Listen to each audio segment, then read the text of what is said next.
Hi everyone, एक और नए वीडियो में आप लोग का स्वागत है। तो साथियों, आपने अभी तक पिछले वीडियो को नहीं देखा है तो जाइए चैनल के प्ले लिस्ट में, वहां पर आपको सभी वीडियो मिल जाएगा। तो आज का हमारा पहला प्रश्न है कि दो कार समान स्थल से प्रारंभ होती है और समान दिशा में चलती है। तो पहली कार 75 किलोमीटर प्रति घंटा के औसत चाल से चलती है और दूसरी कार 60 किलोमीटर प्रति घंटा के औसत चाल से चलती है। तो 6 घंटे के पश्चात दोनों कारों के बीच की दूरी कितनी हो जाएगी? तो दोनों कारों के बीच की दूरी जो हो जाएगी 6 घंटों के बाद, वो हो जाएगा इन दोनों चालों का अंतर गुने का ये समय हो जाएगा। तो यहाँ से हो जाएगा इन दोनों कारों के बीच की दूरी 6 घंटे के पश्चात, बीच की दूरी यानी कि डिस्टेंस ये हो जाएगा, ये दोनों चालों का अंतर तो 75 और 60 का अंतर ये हो जाएगा 15 इंटू का टाइम कितना है 6 घंटों के पश्चात, 15 से कितना हो जाएगा 90 हो जाएगा, यानी कि 90 किलोमीटर जो है दोनों कारों के बीच की दूरी हो जाएगा। इसलिए ऑप्शन नंबर यहाँ से ए जो है वो हमारा राइट आंसर हो जाएगा। अगले प्रश्न को देखते हैं। अगला प्रश्न है कि ए बी से 50% अधिक कुशल है। ए और बी द्वारा किए गए कार्य का आधा कार्य सी करता है। यदि सी अकेला इस कार्य को 40 दिनों में करता है तब कितने दिनों में ए बी और सी एक साथ मिलकर उस कार्य को समाप्त करेंगे? ठीक है, लगभग में बतलाना है। जैसे ए जो है वो बी से ये जो है वो बी से 50% अधिक कार्य कुशल है। यहाँ से 50% को पहले हम लोग परसेंट से मुक्त करेंगे तो 50 दूनी 100 की 1/2। तो मान लेते कि बी जो कर रहा है वो कर रहा है 2, तो एक कितना करेगा? एक करेगा बी से 50% अधिक, यानी कि 2 से 50% अधिक, तो ये 2 से 1 अधिक करेगा, यानी कि ये करेगा 3 करेगा। ठीक है, तो इन दोनों के कार्य की क्षमता का अनुपात है 3:2। जबकि सी के लिए क्या बोल रहा है? सी जो बोल रहा है कि ए और बी द्वारा किए गए कार्य का आधा कार्य करता है, यानी कि ए और बी जो भी करते हैं उसका ये आधा सी करता है। तो ए और बी कितना करे? 3 और 2 5 कर रहे हैं, तो सी करेगा 5 का आधा, यानी कि ये करेगा 2.5 करेगा। ठीक है, तो इन सभी का अनुपात आ गया। जबकि यहाँ से दिया है कितना कि सी जो है उस कार्य को 40 दिनों में कर सकता है। तो टोटल वर्क कितना हो जाएगा?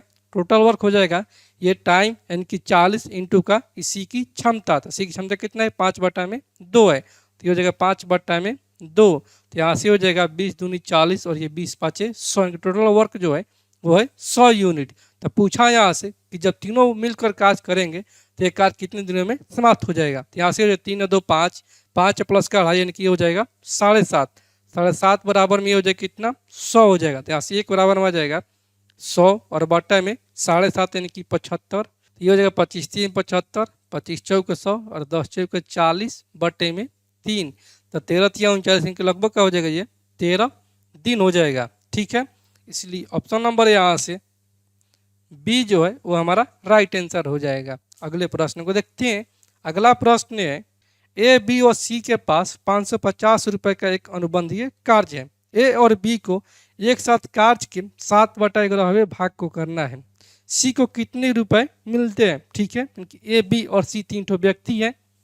यहाँ से है ए बी और सी है, जिसमें कि यहाँ से दिया कि ए और बी को, यानी कि ए और बी को संयुक्त को ये एक साथ कार्य करने के लिए 7/11 भाग में करना है, यानी कि 7/11 कार्य को ये कर रहे हैं, ए और बी कर रहे हैं। तो मान लेते कि टोटल वर्क जो है वो है 11। ठीक है, 11 में ए और बी कितना कर रहे हैं? 7 कर रहे हैं। तो सी कितना करेगा? सी यहाँ से करेगा 11 में से 7 जाएगा 4 करेगा। ठीक है, और यहाँ से प्रश्न में दिया कि ए बी एवं सी के पास 550 रुपये के अनुबंधीय कार्य है।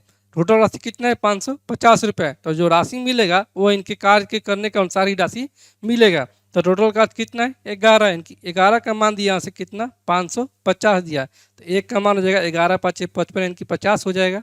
तो पूछा है किसका? पूछा है कि सी को कितने रुपए मिलते हैं। तो सी कितना कार्य कर रहा है? 4 कर रहा है। इस 4 का मान पूछा तो 4 बराबर में हो जाएगा ये पाँचों के बीच की 200 रुपये सी को मिल रही इस 550 रुपये में से।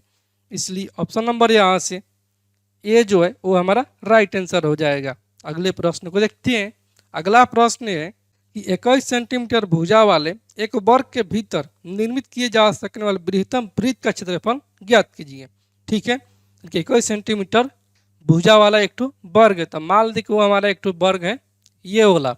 ठीक है, यहाँ से ये हो गया वर्ग, ये ए बी सी और ये डी है, जिसमें किसमें बनाना है? सबसे बड़ा वृत्त। ये सबसे बड़ा वृत्त कहाँ तक बनेगा? ये इसके पूरा चौड़ाई को टच करेगा। जिसकी यहाँ से जो है वर्ग के प्रत्येक भुजा वो यहाँ से देखिए 21 सेंटीमीटर है, इनकी ये भी 21 है, ये भी 21 है, ये भी 21 है और ये भी 21 है। तो ये पूरा टोटल लंबाई कितना है, ये इसका टोटल चौड़ाई हो जाएगा 21 सेंटीमीटर हो जाएगा, ये मीटर जो भी है। तो यहाँ से इसका हो गया केंद्र, तो यहाँ से हो गया इसका त्रिज्या हो गया, ठीक है। तो त्रिज्या कितना हो जाएगा, त्रिज्या यहाँ से हो जाएगा ये 21/2 हो जाएगा। तो पूछा है कि इसका मान, पूछा है कि वृत्त का क्षेत्रफल ज्ञात कीजिए। तो इस वृत्त के लिए कितना हो जाएगा, तो वृत्त के यहाँ से एरिया आ जाएगा, ये जगह पाई आर स्क्वायर। तो पाई का मान 22/7, आर का मान कितना है 21/2 इंटू का 21/2। तो यहाँ से हमारा जाएगा ये 11 दूनी 22 और ये 70 21 और ये हो जाएगा 11 तिया 33 इंटू का 21 और बटे में हो जाएगा 2।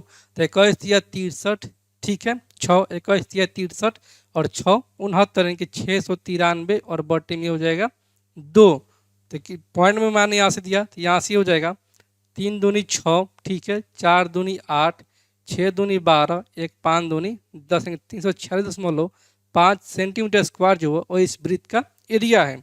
इसलिए ऑप्शन नंबर यहाँ से डी जो है वो हमारा राइट आंसर हो जाएगा। अगला प्रश्न है कि 4 क्रमागत विषम संख्याओं का योग 160 है, तो सबसे छोटी संख्या ज्ञात कीजिए, ठीक है।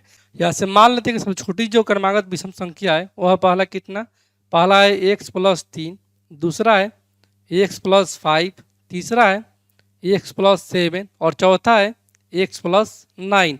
और इन सभी का योग जो दिया है, योग वो यहाँ से देखिए 160 है, ठीक है। तो यहाँ से कितना हो जाएगा 1 2 3 4x प्लस का ये हो जाएगा 5 3 8 7 15 9 24 हो जाएगा, बराबर की हो जाएगा 160। यहाँ से 4x बराबर हमारा आ जाएगा 160 माइनस का 24, तो 24 36 30 से 60 इनकी 136 आ जाएगा। तो ऐसे x का मान कितना आ जाएगा, ये आ जाएगा 136/4, तो ये हो जाएगा 4 12, ठीक है, 1 4 चौके 16, x का मान आ जाएगा 34। तो छोटी संख्या पूछा है क्रमागत, ये कितना आ जाएगा, x का मान है 34 प्लस का ये हो जाएगा 3, है कि छोटी संख्या जो है वो यहाँ से 37 है। इसलिए ऑप्शन नंबर यहाँ से ए जो है वो हमारा राइट आंसर हो जाएगा। अगले प्रश्न को देखते हैं। अगला प्रश्न है कि 2 ट्रेनें समान दिशा में क्रमशः 60 किलोमीटर प्रति घंटा और 40 किलोमीटर प्रति घंटा के चाल पर चल रही है।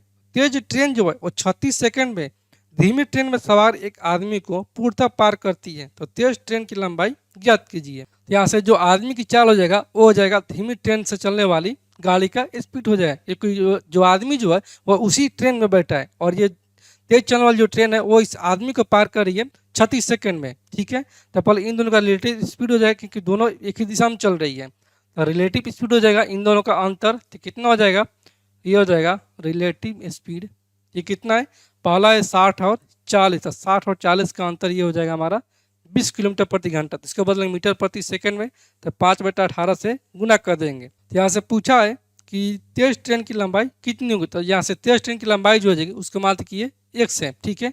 तो दूसरी ट्रेन की लंबाई कितना हो जाएगा, ये 0 हो जाएगा क्योंकि ये दूसरी ट्रेन को पार नहीं कर रही है, ये केवल उस ट्रेन में बैठे व्यक्ति को ही पार कर रही है, या खड़े व्यक्ति को पार कर रही है। जैसे जो व्यक्ति की लंबाई हो जाएगा यहाँ पर ये 0 हो जाएगा, यानी कि तेज ट्रेन की लंबाई हो जाएगा x और बाटा में इसको पार करने में कितना समय लग रहा है, ये लग रहा है 36 सेकंड का समय लग रहा है। तो यहाँ से 18 दूनी 36, 20 5 100, 100 इंटू का 2 यानी कि यहाँ से हो जाएगा ये 200 मीटर जो है वो यहाँ से तेज चलने वाली ट्रेन की लंबाई है। इसलिए ऑप्शन नंबर यहाँ से डी जो है वो हमारा राइट आंसर हो जाएगा। अगले प्रश्न को देखते हैं। अगला प्रश्न है कि 20 और 45 के महत्तम समापवर्तों को 2n+1 से व्यक्त किया जा सकता है, तो n का मान ज्ञात कीजिए, ठीक है। तो 20 और 45 है, यहाँ से 20 और 45 है, तो इसका एचसीएफ कितना हो जाएगा, इसके यहाँ से एचसीएफ हो जाएगा ये 5 चौके 20 और ये 9 5 45। तो इन दोनों में कितना कॉमन है, ये कॉमन है 5 कॉमन है, यहाँ पर भी 5 है और यहाँ पर भी 5 है, यानी कि इन दोनों का एचसीएफ कितना आ जाएगा, ये आ जाएगा 5 आ जाएगा। जबकि ऐसे प्रश्न में दिया है कि इसके एचसीएफ को 2n+1 से व्यक्त किया जा सकता है, तो n का मान कितना हो जाएगा, यानी कि यहाँ से 2n+1 को व्यक्त किया जा सकता है 5 को व्यक्त किया जा सकता है 2n प्लस 1 में। तो यहाँ से 2n बराबर आ जाएगा, ये 5 माइनस का 1 यानी कि 4 आ जाएगा। तो यहाँ से 2 दूनी 4 यानी कि n का मान यहाँ से आ जाएगा कितना, 2 आ जाएगा। ठीक है, इसलिए ऑप्शन नंबर यहाँ से बी जो है वो हमारा राइट आंसर हो जाएगा। तो साथियों, मैं उम्मीद करता हूं कि आज का वीडियो क्लास आप लोग को पूरी तरह से समझ में आ गया होगा, और आपने अभी तक इस चैनल को सब्सक्राइब नहीं किया है तो आप लोग इस चैनल को सब्सक्राइब करें, लाइक करें और कमेंट करें।